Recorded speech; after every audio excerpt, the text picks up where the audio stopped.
Kitab Nasaihul Ibad karangan Al-Syeikh Muhammad Nawawi Al-Jawi Al-Bantani rahimahullahu ta'ala. Nasihat-nasihat kepada al-ibad, hamba-hamba Allah subhanahu wa ta'ala.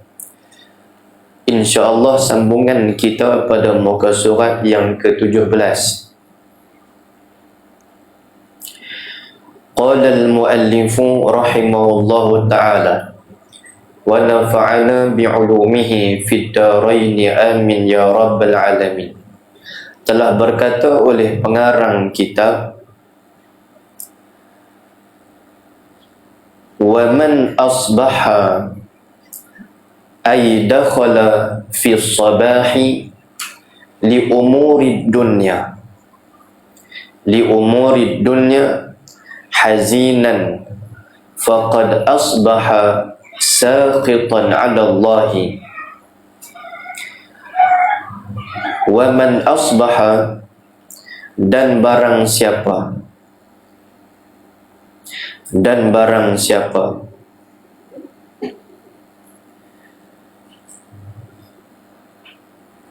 asbaha, berpagi-pagi ia. Barang siapa asbaha, berpagi-pagi ia. Apa makna berpagi-pagi ia? Ay dakhala fi sabahi, yakni ay itu ay tafsir, menguraikan berpagi-pagi itu apa dia? Ay yakni dakhala fi sabahi, masuk ia pada waktu pagi. Sesiapa yang berpagi-pagi ia, yakni maksudnya siapa-siapa yang masuk pada waktu pagi, berada pada waktu pagi, yang diberikan keizinan oleh Allah, dipanjangkan umur, dia boleh bangun pada waktu pagi.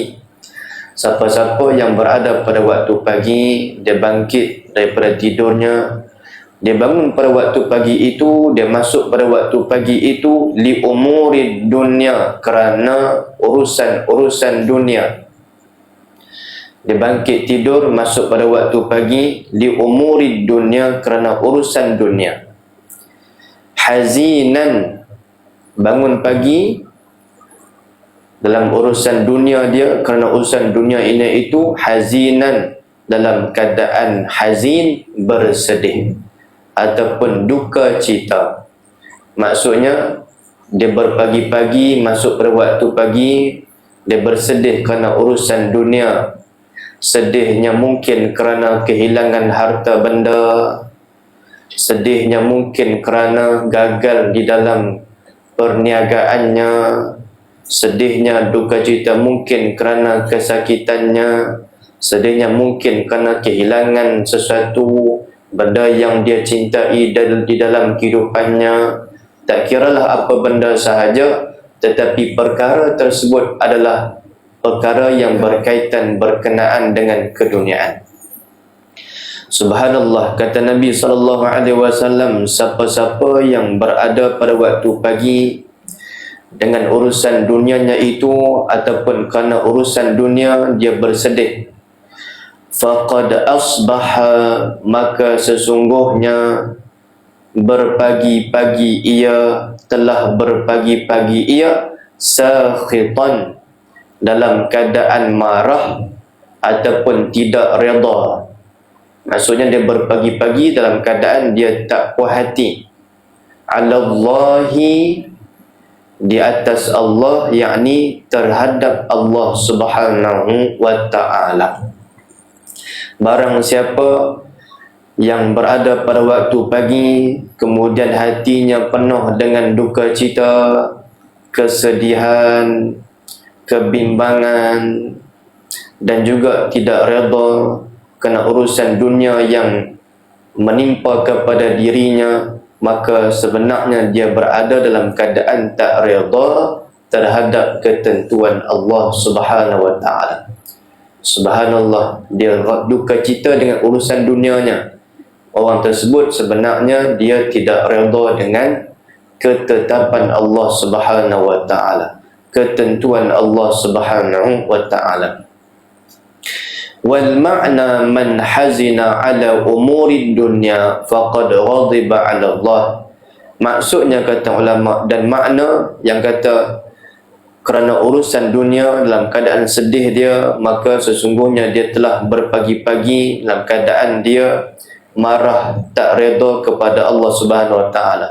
Maknanya man hazina, barang siapa yang bersedih. Sesiapa yang bersedih ia ala umuri dunia, di atas urusan-urusan keduniaan, faqad ghadiba 'ala Allahi, maka sesungguhnya dia telah marah 'ala Allahi, terhadap Allah Subhanahu wa taala. Bila kita bangkit waktu pagi, kita sedih, duka cita kerana urusan dunia, kehilangan harta benda, ujian-ujian yang diberikan oleh Allah Subhanahu wa taala, subhanallah, sehingga tidak menerima ketentuan daripada Allah, itu menunjukkan dia tidak redha terhadap apa yang telah ditetapkan oleh Allah Subhanahu wa taala. Subhanallah, sebagai seorang hamba mesti menerima ketetapan apa sahaja yang ditentukan oleh Allah Subhanahu wa taala. Orang yang tak redha dengan keputusan Allah, ketetapan Allah Subhanahu wa taala, orang ini dimurkai oleh Allah. Allah murka kepadanya. Subhanallah. Sebab itu di dalam satu hadis, man lam yarda biqada'illahi falyaltamis rabban siwah. Sesiapa yang tidak redha dengan ketetapan ketentuan daripada Allah Subhanahu wa taala, maka carilah Tuhan yang lain selain daripada Allah. Subhanallah, ada tak Tuhan yang lain selain daripada Allah? Tidak ada sama sekali. Ini menunjukkan kemurkaan, kemarahan Allah Subhanahu wa taala. Subhanallah.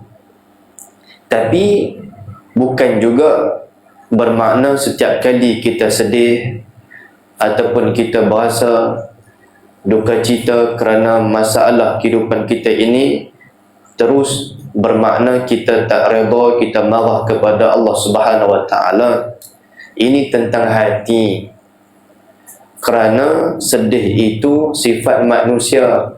Kalau mungkin hilang satu benda dalam kehidupan kita, kita berasa sedih, kita kehilangan benda yang kita suka, yang kita sayang, mungkin kita menangis, mengalirkan air mata, kehilangan anak, kehilangan satu benda yang dia sayang dalam kehidupan, mungkin dia mengalirkan air mata. Subhanallah, semua itu tak menjadi kesalahan secara mutlak. Jadi maksudkan ialah apabila seseorang itu terlalu ataupun dia mempertikaikan apa? Mempertikaikan ketentuan daripada Allah Subhanahu wa taala. Dia tidak redha dengan apa yang Allah tetapkan. Seolah-olah dia mengatakan ataupun dia menolak dalam hatinya, pasal apa Allah buat macam ni. Dia tolak macam tu, dia mempertikaikan takdir daripada Allah Subhanahu wa taala. Dalam hatinya dia tak puas hati dengan pembahagian daripada Allah Subhanahu wa taala, dan dia menyalahkan takdir yang telah pun ditetapkan oleh Allah Subhanahu wa taala. Itu yang dimaksudkan dengan ghadiba 'ala Allah. Dia marah kepada Allah, tak redha dengan ketentuan Allah Subhanahu wa taala. Setiap ujian, setiap dugaan, musibah, semuanya itu adalah kehendak daripada Allah. Semuanya itu adalah dengan keizinan daripada Allah. Semua daripada Allah. Subhanallah. Di dalam Al-Quranul Karim, Allah Subhanahu wa taala berfirman, "Ma asaba min musibatin illa biiznillahi wa man yu'min billahi yahdi qalbahu." Tidak ada sesuatu musibah yang menimpa kepada manusia melainkan semuanya dengan izin daripada Allah Subhanahu wa taala. Semuanya itu adalah keizinan daripada Allah, kehendak daripada Allah.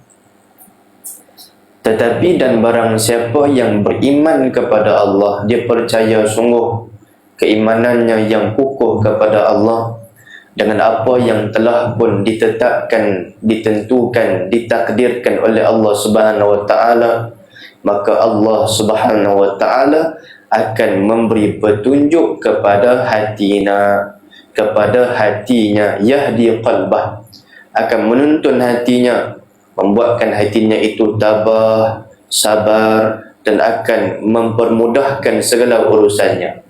Siapa mereka? Mereka yang percaya kepada Allah Subhanahu wa taala, yang beriman sungguh kepada Allah Subhanahu wa taala dan juga dengan segala kehendak ketentuan daripada Allah Subhanahu wa taala.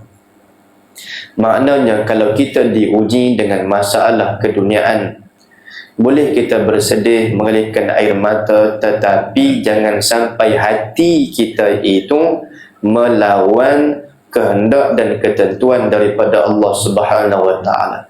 Kita mungkin merasa, ya Allah, aku sedih, ya Allah, aku merasa begitu duka cita, ya Allah, tetapi aku mengetahui Engkau lebih tahu apa yang terbaik untuk aku. Kita sedih tentang perkara tersebut. Ini ada perbezaan antara kesedihan sebab ujian dengan tidak redha kepada ketentuan daripada Allah Subhanahu wa taala.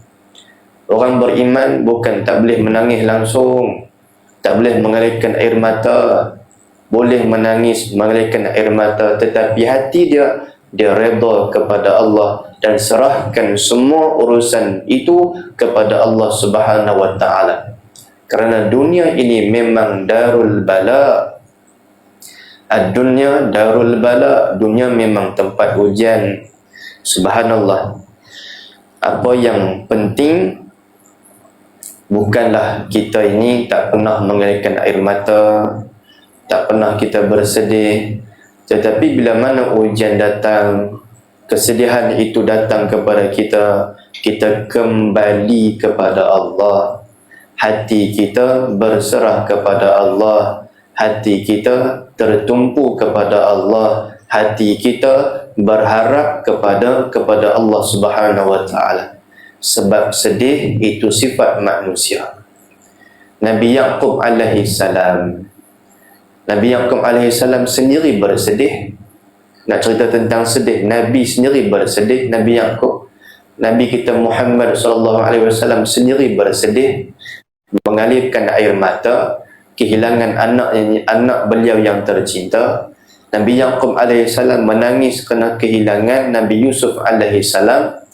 Wa tawalla anhum wa qala ya asafa ala Yusuf wa biyaddat aynahu minal huzni, daripada kesedihan.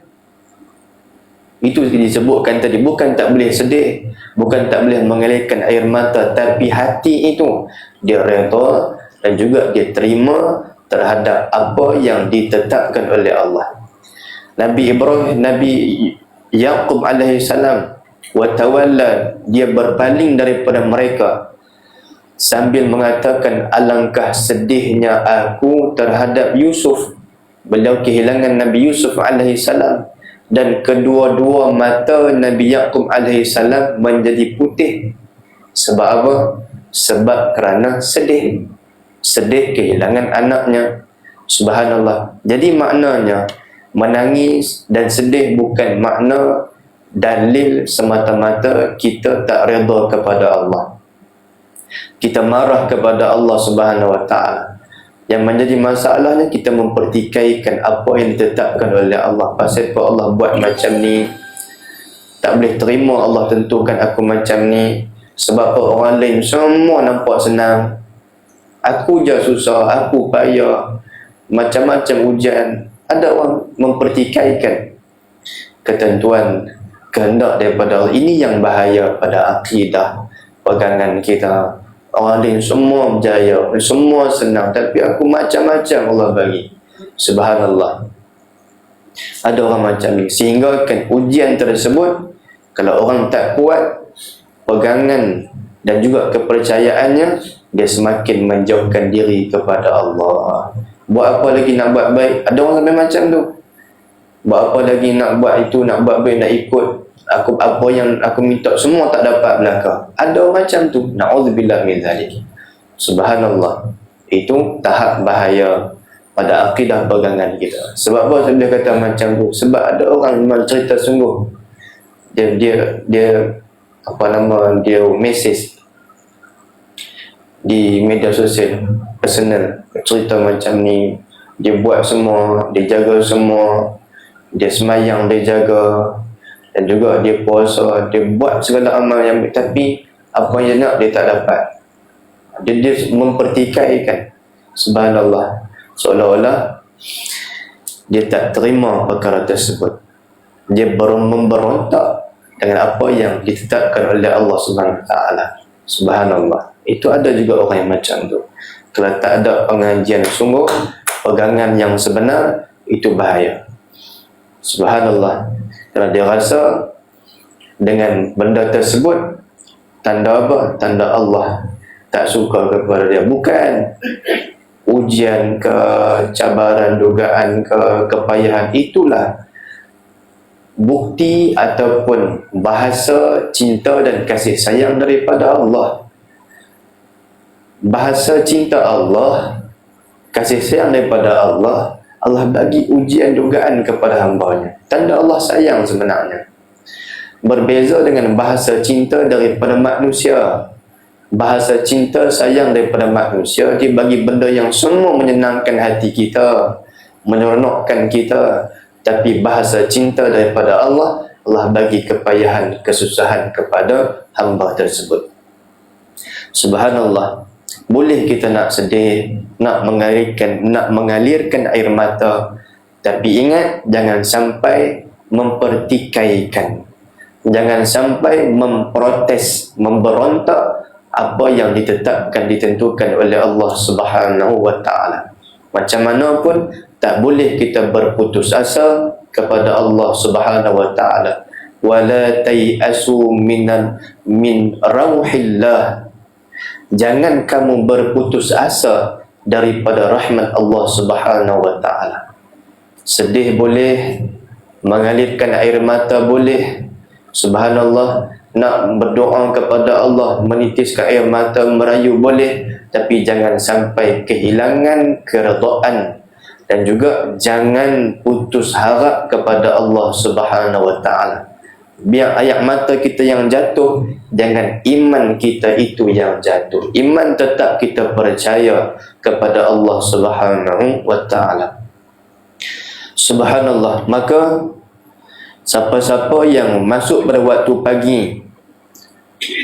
dengan sebab urusan dunianya, dia duka cita sedih, mempertikaikan apa yang ditetapkan oleh Allah, maka sebenarnya dia telah berpagi-pagi dalam keadaan dia tak redha. Dia marah kepada Allah Subhanahu Wa Taala. Subhanallah. Di atas ketetapan Allah Subhanahu Wa Taala.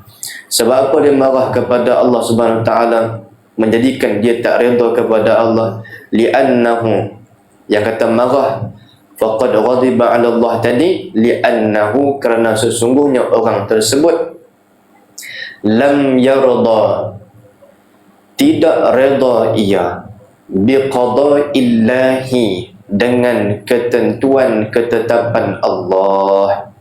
Sebab apa? Sebab dia tidak redha dengan qada Allah, ketetapan Allah, apa yang Allah tetapkan ke atas dirinya. Subhanallah. Muslimin, muslimat yang dirahmati Allah, apa yang Allah berikan kepada orang yang beriman, tanda bahasa cinta dan kasih, pasti ada hikmah di sebalik benda tersebut. Kita tak nampak, kerana pengetahuan kita, ilmu kita ini terbatas. Ilmu kita ini terhad. Kita tak nampak di sebalik benda yang Allah tetapkan kepada kita. Mungkin kita nampak buruk, sebenarnya itu yang terbaik untuk kita. Dan kadang-kadang kita rasa itu yang baik untuk kita, tapi dia benda yang tak elok, tak bagus, tak baik untuk kita. Sebab itu di dalam Al-Quran Allah Subhanahu wa taala berfirman, wa asa an takrahu syai'an wa huwa khairul lakum wa asa an tuhibbu syai'an wa huwa syarrul lakum wallahu ya'lamu wa antum la ta'lamun. Apa kata Allah Subhanahu wa taala? Boleh jadi kamu tak suka kepada sesuatu perkara, kamu benci kepada sesuatu perkara, padahal benda tersebut baik bagi kamu. Boleh jadi kamu tak mahu benda itu berlaku, tak mahu benda itu terjadi, tapi itu baik bagi kamu. Dan kata Allah Subhanahu wa taala, wa asa an tuhibbu syai'an, dan boleh jadi kamu menyukai sesuatu, wa huwa syarrul lakum, dan padahal perkara itu buruk bagi kamu, itu benda yang tidak elok, tidak baik untuk kamu. Kemudian Allah sambung di dalam firman-Nya Allah, wallahu ya'lamu wa antum la ta'lamun. Dan Allah Subhanahu wa taala Maha mengetahui sedangkan kamu tidak mengetahui. Pengetahuan kamu terbatas, pengetahuan kamu terhad, tetapi pengetahuan Allah tidak terhad dan tidak terbatas. Allah Maha mengetahui mana yang baik, mana yang tidak baik kepada orang-orang yang beriman kepada Allah Subhanahu wa taala. Subhanallah. Allah Maha mengetahui. Allah ambil, Allah bagi, semuanya ikut hikmah yang Allah sediakan. Kita percaya kepada Allah.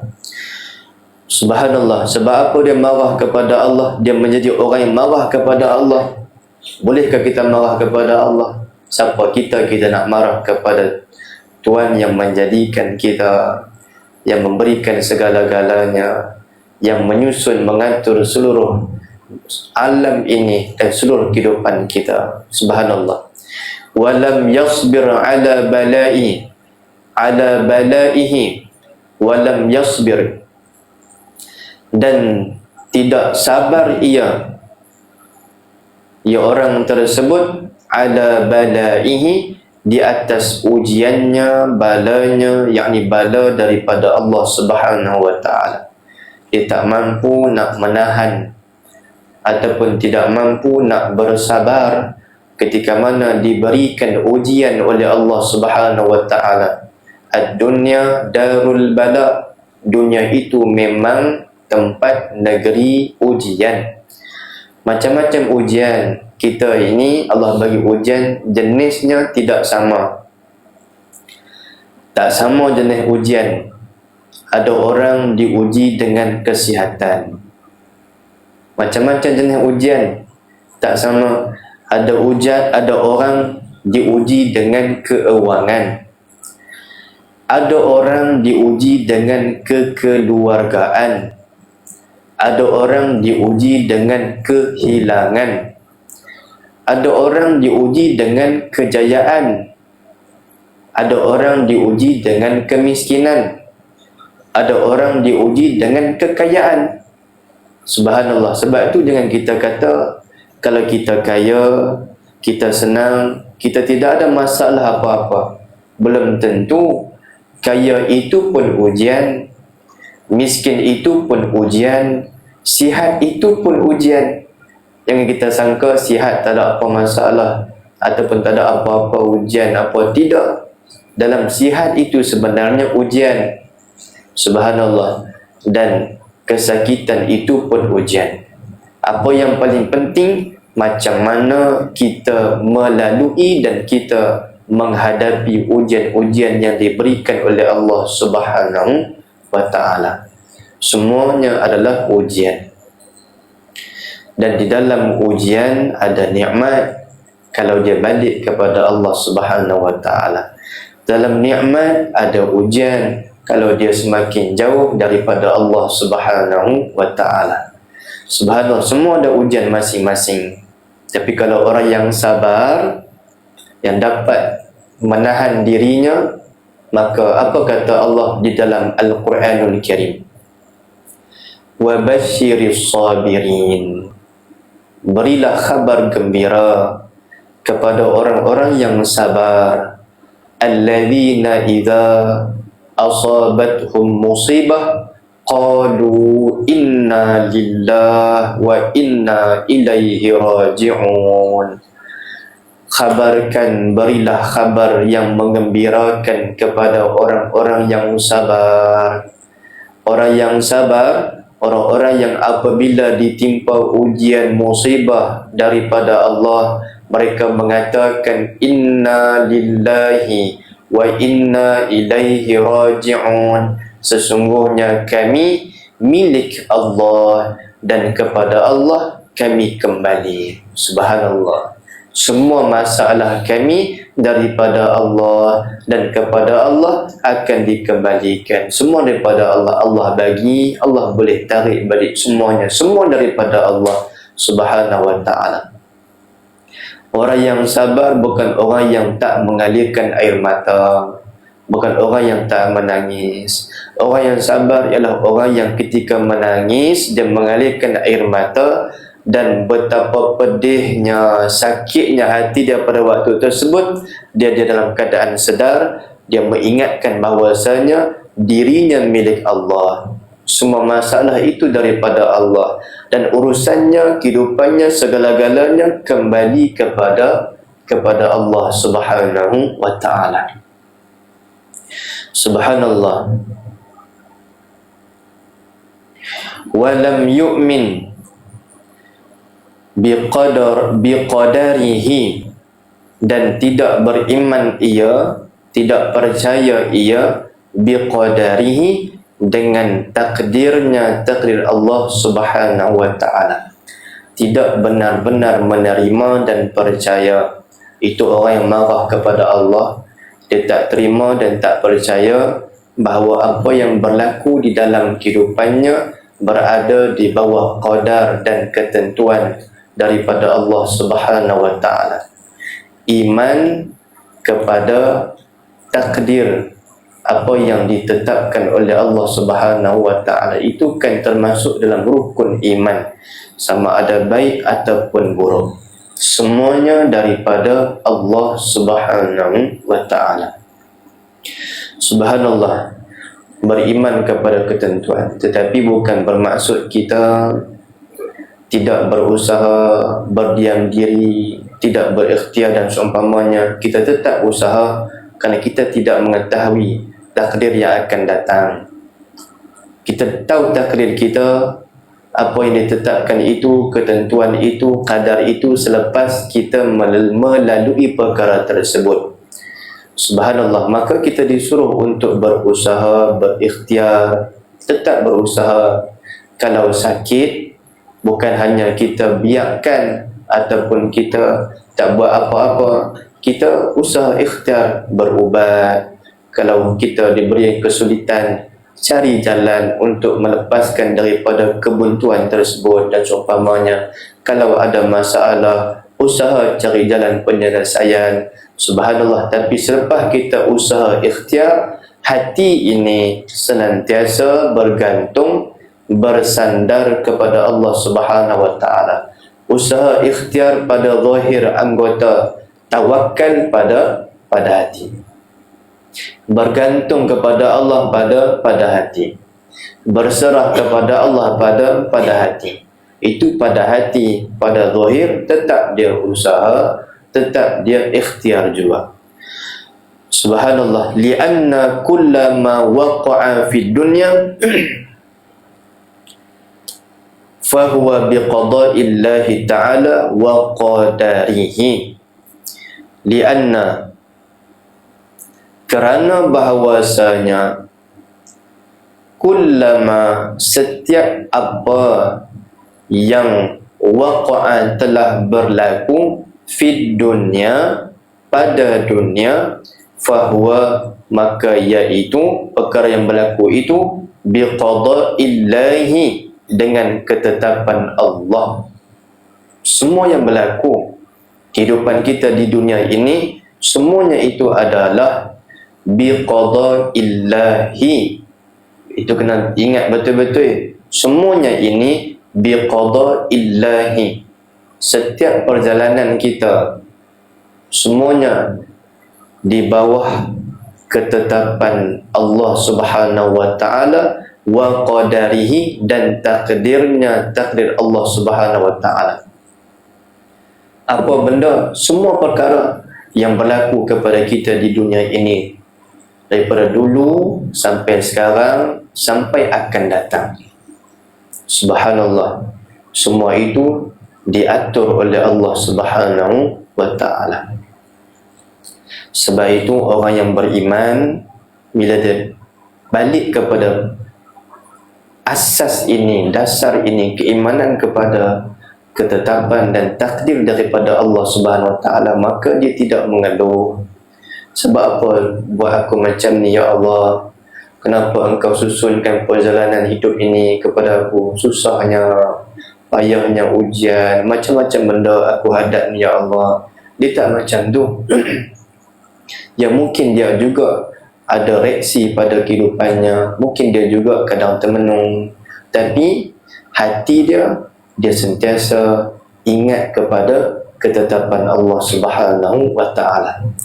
Kita tak faham apa yang berlaku ini kerana ilmu kita terbatas, tapi dalam hati kita percaya Allah Maha mengetahui, ada hikmah yang kita tak tahu. Subhanallah, itulah kita iman, percaya kepada qadar Allah Subhanahu wa taala. Ini benda yang kita kena faham. Redha bukan bermakna kita tak boleh bersedih. Kita manusia. Redha bukan bermaksud kalau diberikan ujian kita tak boleh nak duka cita ataupun menangis mengalirkan air mata. Tapi ada hadnya, batasannya. Jangan sampai mempertikaikan apa yang ditetapkan oleh Allah Subhanahu wa taala. Subhanallah. Redha maksudnya hati kita tidak memberontak. Hati kita tu tak memberontak terhadap apa yang ditetapkan oleh Allah Subhanahu wa taala. Kita tetap percaya kepada Allah. Kita tetap berusaha, tapi kita sentiasa bergantung, berserah kepada Allah Subhanahu wa taala. Kerana kita yakin sesuatu itu daripada Allah. Pasti ada kebaikan dan hikmah yang tersembunyi. Kalau tak nampak sekarang, akan datang. Tak nampak akan datang, sampailah kita akan diberikan hikmah tersebut, dan juga akan diperlihatkan kepada kita ketika berada di alam akhirat Allah Subhanahu wa taala. Raditu billahi rabba. Ini hati orang beriman. Raditu billahi rabba. Hati orang beriman macam mana? Aku redha dengan Allah Subhanahu wa taala sebagai Tuhanku. Yakni dengan semua juga apa yang ditetapkan oleh Allah Subhanahu wa taala, mentakdirkan, mengatur dan mengurus segala perjalanan kehidupan kita daripada dunia sampailah di alam akhirat Allah Subhanahu wa taala. Thumma qala wa man tawaddu'a li ghaniyyin li ghinahu faqad dhahaba thulutsa dinihi. Barang siapa yang tawadhu', menundukkan dirinya, li ghaniyyin, bagi orang kaya, bagi seorang yang kaya, li ghinahu, kerana kekayaan orang tersebut, faqad dhahaba, maka sesungguhnya telah pergi, telah hilang, sulusa, 2/3 dinihi, agamanya. Wallahu subhanahu wa ta'ala alam.